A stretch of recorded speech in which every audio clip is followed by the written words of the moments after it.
Right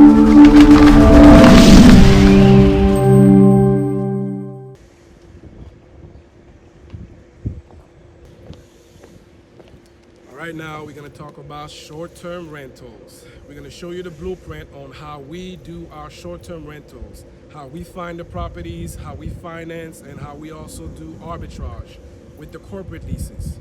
You have to have multiple streams of income. So if you're not incorporating Airbnb or VRBO or short-term rentals into your portfolio, then you're losing out. So let's cut right to the chase and get into the house. Okay, now let's talk about the specific of this house. This is a 7-bedroom, 6-bath, fully renovated. The house was sold in 2019 for $786,000.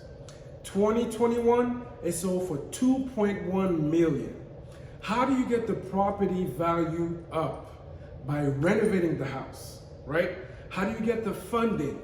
There's multiple ways. You can partner with friends, just like this property, where you have 3 or 4 partners who are invested in this property and they all get a return. Some of them could get 50% return, 35% return. It all depends on how much money you put down.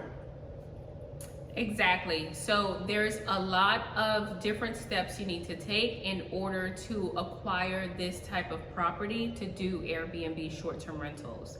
So the first thing you need to do is actually create an LLC. You don't want to operate under your personal name because of the liability. Let's say that somebody has an accident during their rental, they're going to sue you as a person. So you don't want to operate personally, you want to operate under a business, okay? So create your LLC. The second step is you want to get licensed. You don't want to do business without a state license. So we recommend that you get a hotel and restaurant license for short-term rentals, and different states have different regulations, so you need to look up and do your research for your particular state. After that, then what you want to do is research. So tell them about research, babe. How do they do it?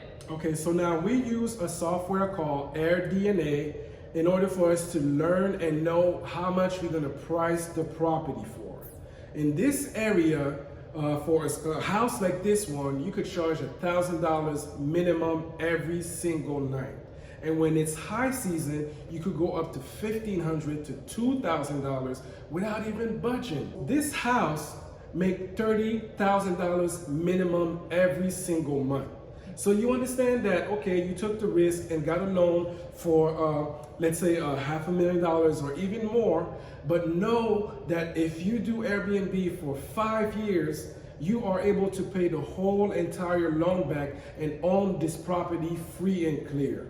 There's also another way where you could get the property and do arbitrage with corporate leases and do it legally. You don't want to rent your property without having the owner know exactly what you're doing.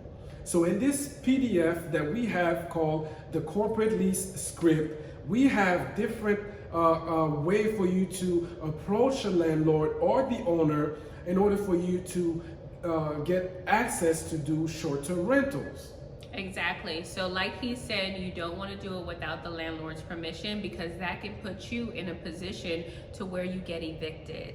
And that's one of the disadvantages of doing this business. You're doing it in your own personal name and not treating it like a business.